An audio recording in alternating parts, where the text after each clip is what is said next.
Hey everybody, welcome to Act 3. We are delighted that you have joined us on this very fine day. Thanks for tuning in. Hey, listen, today we're going to talk about something a little fabulous. I'm speaking about women who are all absolutely fabulous, regardless of how they come to us. And so we are going to today talk with Abigail a little bit first, and then we've got a whole bunch of guests that are going to talk to us today about what it's like to be a woman.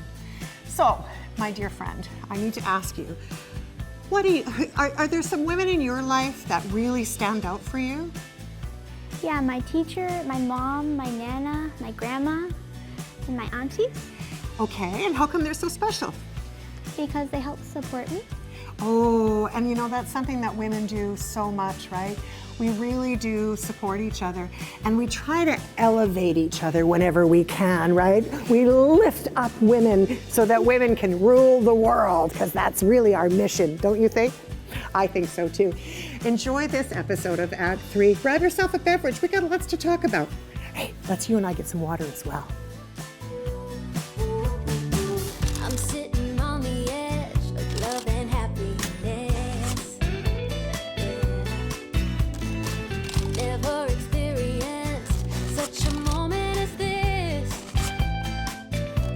So if you got that good feeling in your body and you wanna bring this moment to life, come with me, we'll hit the town. Let's go right now and live the life. I just wanna shine like the sky up like a sunset, living with no regrets. I just wanna shine. Hello, and thank you for joining us. I'm your host, Kevin Wagner, and I'm joined today by a woman named Carrie Isham. Carrie, thanks so much for joining us. Thank you. Carrie, you are the founder of a local organization called Nanaimo Women, Helping Women. It's a relatively new organization, but tell us a bit about it. Sure. Well, in October 2021, after a bunch of discussion on Facebook about a Netflix series called Made, 25 of us got on on Zoom to talk about what we could do for the women in our community who are facing the similar issues to the women in the series around intimate partner violence.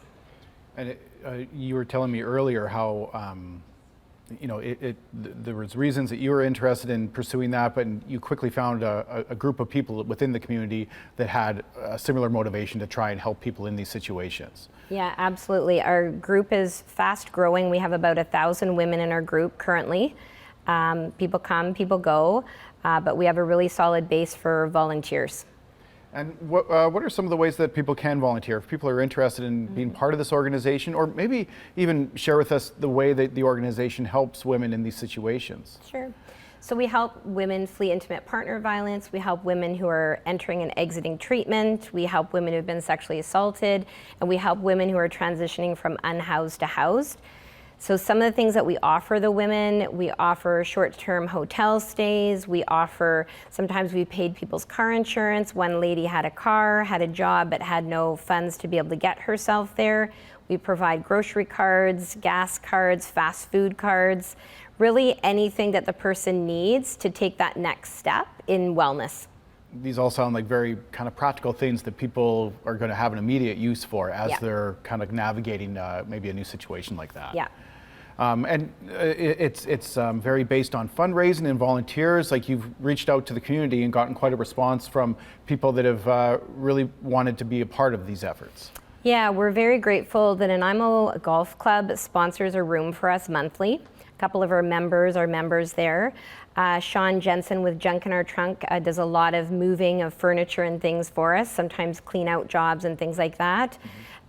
We partner with Once Upon a Child. We have an account there, so if a woman flees with her children and they only have the clothes on their back, the mom can go and pick out clothing for her children.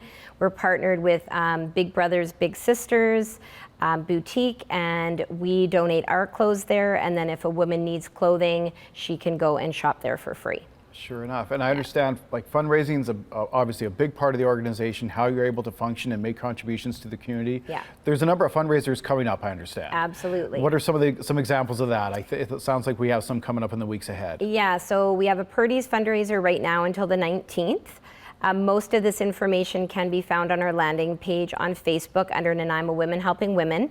And we have an art show. It's called Dinner and Art for a Cause, April 11th at Simon Holt Restaurant. You just need to pre-book a spot. And then there's a silent auction. This was created by a man named Derek Rickwood, who I met through doing Rotary presentations. Oh, no kidding. And so if people are interested, you know, these events that you've mentioned as a way to contribute to the fundraising, if people want to learn about other ways to make donations, you mentioned a moment ago, like the landing page that you have set up, people can find more information there as well. Absolutely. What we really want to encourage people to do is a $10 monthly donation. So if they, you know, the first of every month they want to e-transfer Nanaimo Women Helping Women at gmail.com. Over the year, it's $120, and if we can get 100 people to do that, that would be $1,000 a month, so that we don't have to fundraise as much. Sure enough, yeah. Well, and it's such a key component of this service that you're offering, the way that you're able to kind of give gift cards or pay for gas, things like that. It's all related to fundraising. So. And in our first year, we raised $35,000 and helped 65 women. This year, we'll probably be doubling the support for the women in our community. That's great. Well, we're going to encourage our viewers to to visit the page that you mentioned, to maybe find ways to get involved. They can reach out. Again, that was Nanaimo Women Helping Women at gmail.com, I think, is a way to contact you directly. There is a landing page that people can look up as well and get a little more information about what you've been telling us about. That's great. Carrie, thanks so much for meeting with us. I appreciate it. Thank you so much for having me. Once again, that was Carrie Isham with Nanaimo Women Helping Women, and I want to thank her once again. We're going to throw it over now to Alexis. Hello, and welcome back. It's good to be here. I'm Alexis Middleton, and with me, we have a special guest, and I would like to share that since women come in all varieties, we're going to ask our guest to introduce herself. Hello, Alexis. My name is Trish Bingham. My pronouns are she, her, and I'm a woman of transgender experience. Welcome, Trish. How are you feeling about being here today? At first I was really nervous about coming here today, but I feel really good. By the way, happy International Women's Day. But yeah, it feels very gratifying to be in this company. We had talked about the fact that this is International Women's Day that's being honored. What is it for you being a woman? What does being a woman mean to you? Well, I'll start with, I came out 6 years ago, and took a couple of years to get everything rolling. Surgeries went well, and I'm now 6 years in. Yeah, and being a woman to me means I get to live my authentic self every day. Right? I'm not a woman trapped in a man's body anymore. You've experienced quite an extraordinary occurrence in which you have experienced both genders, and that is quite an exceptional life for you already. For those listening, what is a message that you would like to share with them about this experience? Well, the message is that, you know, we're actually holding a trans march at the end of March on the 31st from City Hall down to Maffeo Sutton Park, 4 p.m.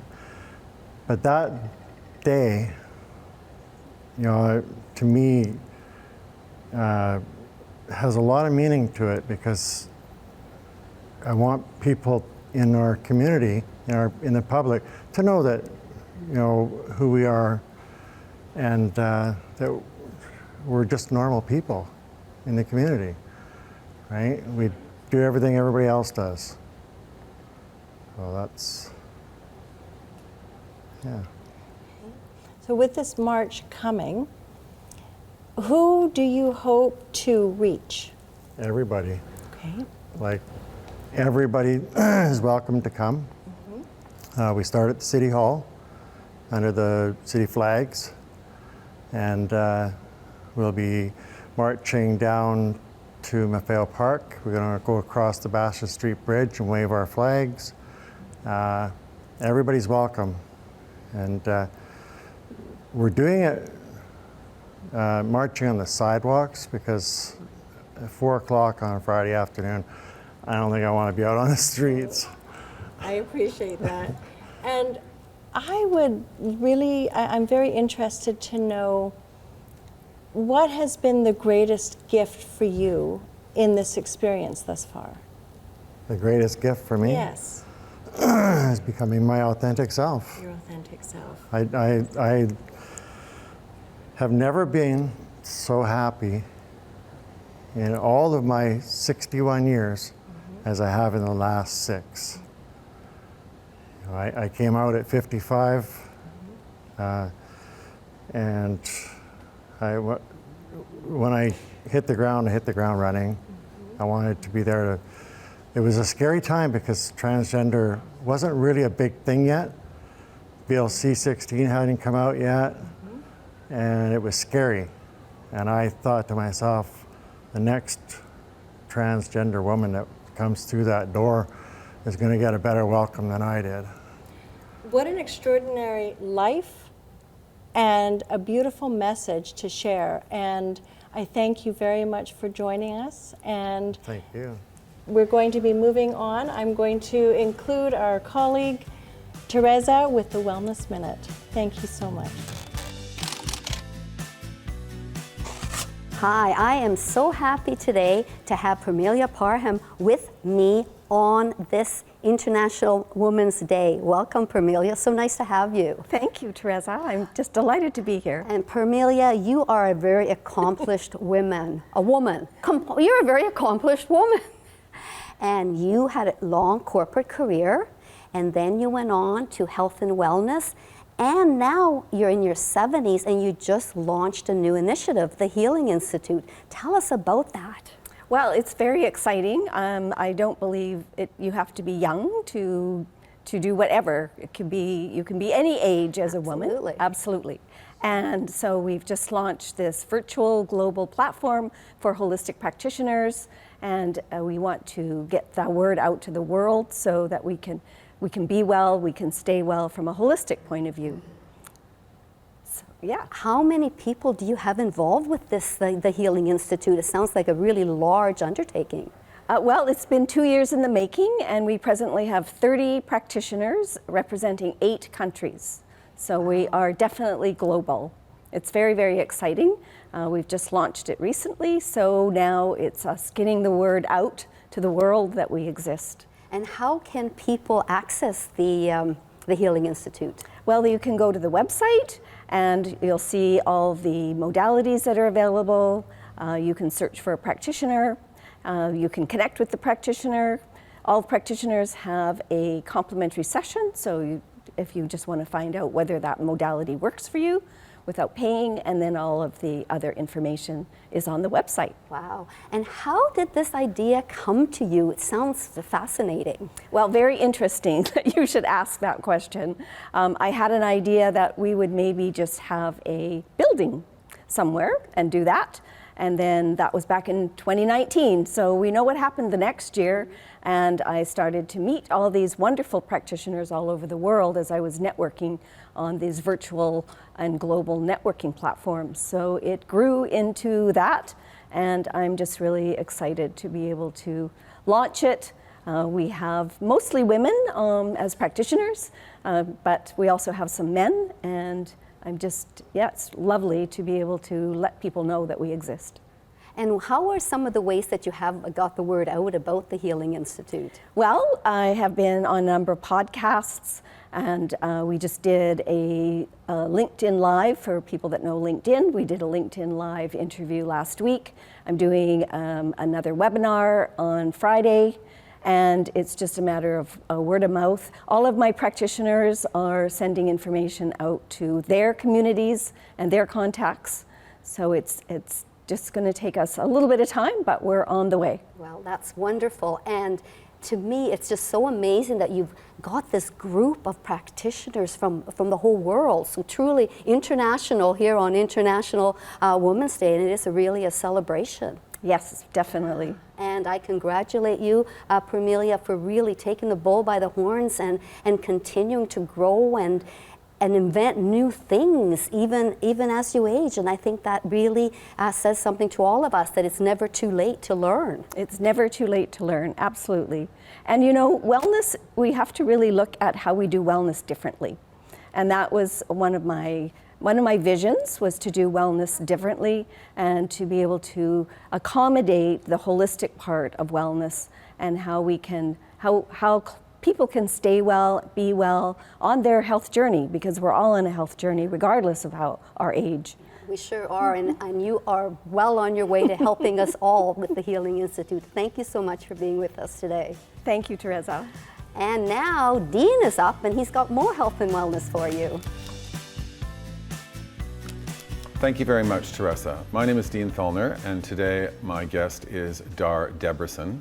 Dar is the health educator and wellness counselor at AVI Community Health Service Center. That's AIDS Vancouver Island Health Community Center. Dar, thank you so much for joining me today. Thanks for having me. How are you? I'm really good. How are you? I'm great.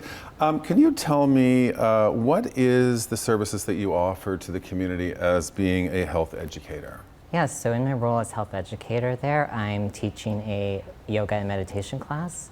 So this is free for anyone who wants to attend, and it's every Thursday evening. It's about 2 hours long, and it has quite a few parts. So we do a little warm-up, we do some strengthening yoga and Pilates, we do some stretching, and then they give a talk on psychology and how to bridge that with meditation, and we do a meditation together. Oh, wonderful. So anyone in the community can sign up and show up, or do you have to phone ahead of time to register? Yeah, so there is limited space, Yes. so people do need to register, and I use meetup.com, so if anyone goes to meetup.com and searches Mindfulness Nanaimo, they'll find my group and they can register for classes for free. Excellent. So not to go through AVI, but to go through Mindful. Yes. Okay, great.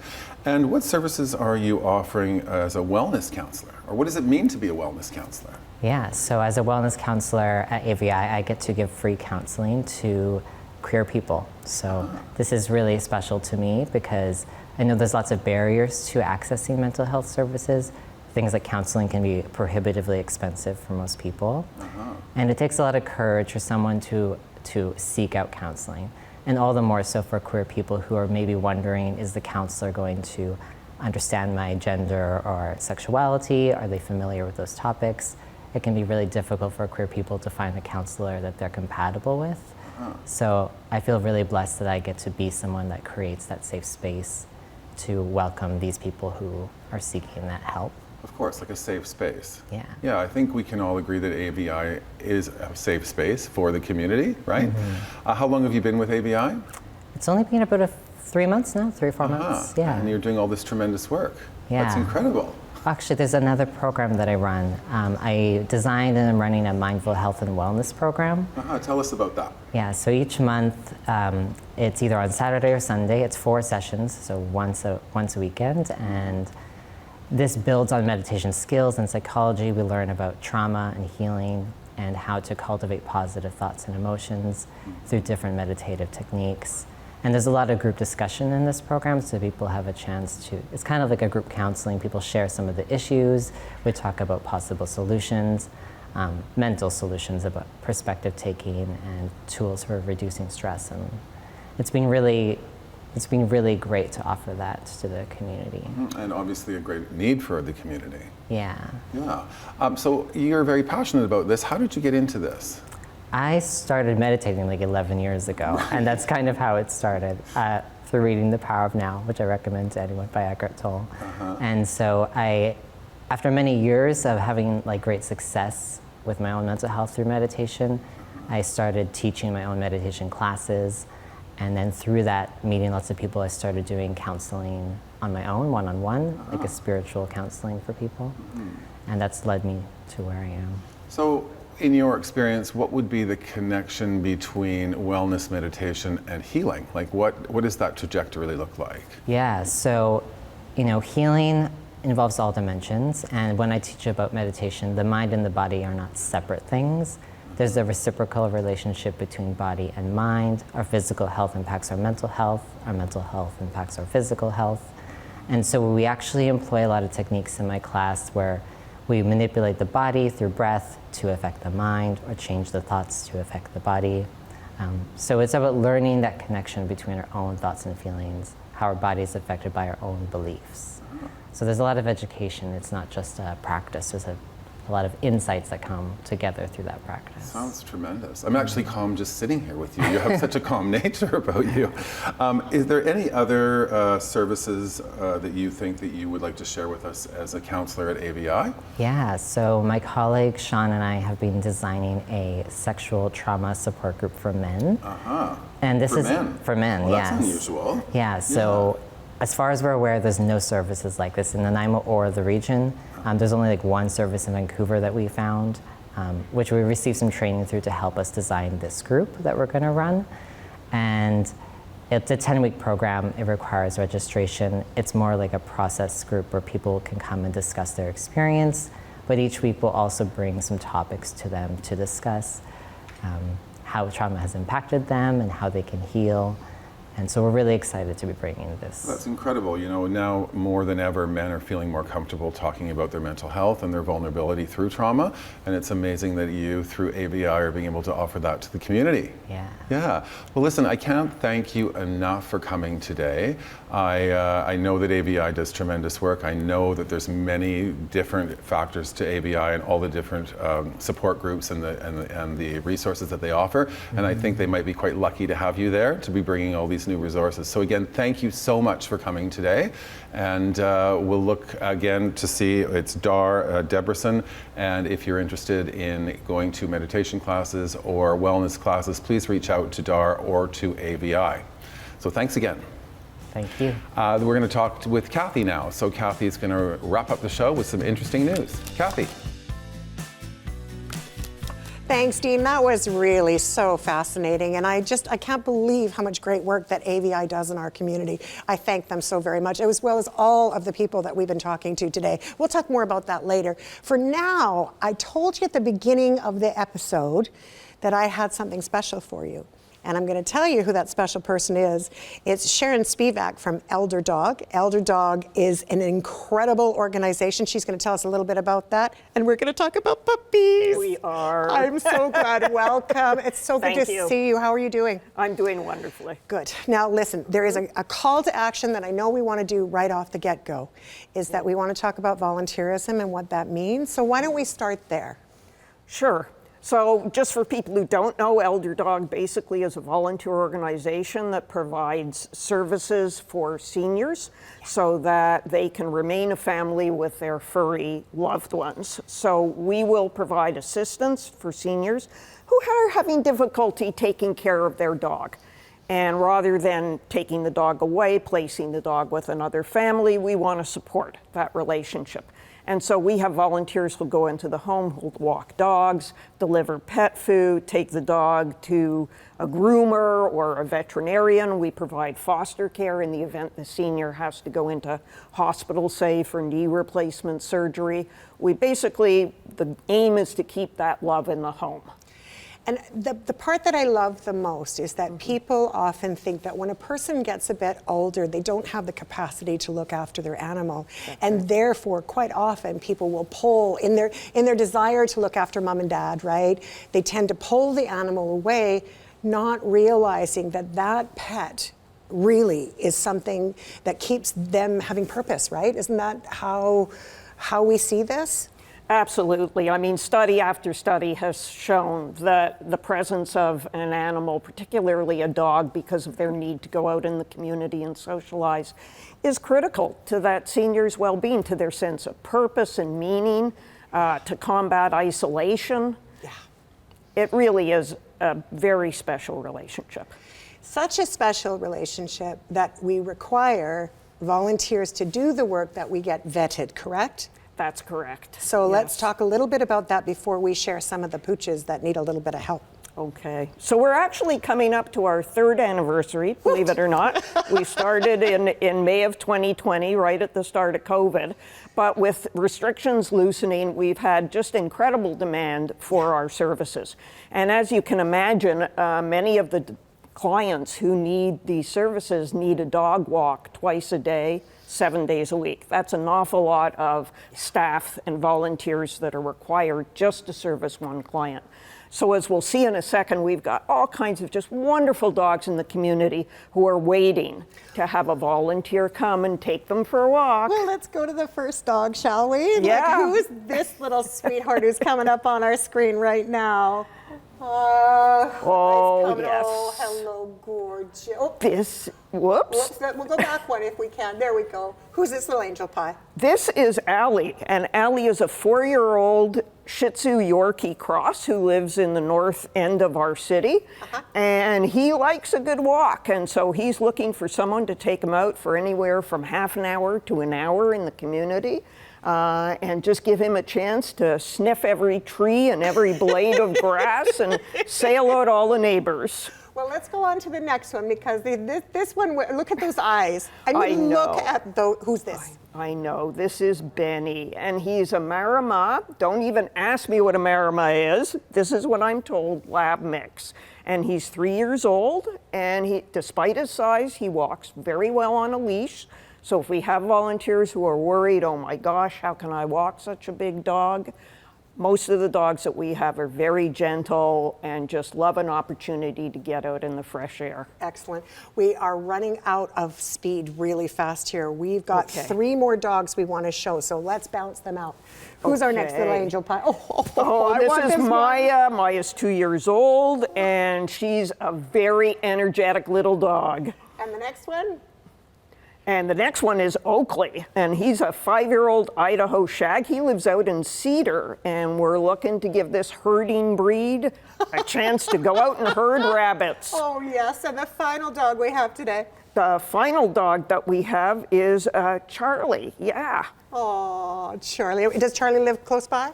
Charlie lives in the Westwood Lake area, and he's a 13-year-old Jack Russell Shih Tzu cross. Oh, my gosh.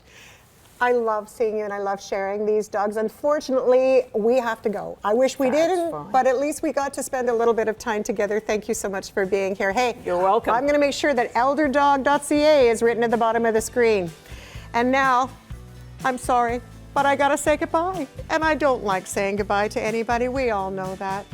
You know, today we talked about a lot to do with International Women's Day, which is really specifically March the 8th. We know that it's one day, but of course we've been celebrating this for the entire month. So it's really important that we recognize that women in our community, they do oh so very, very much.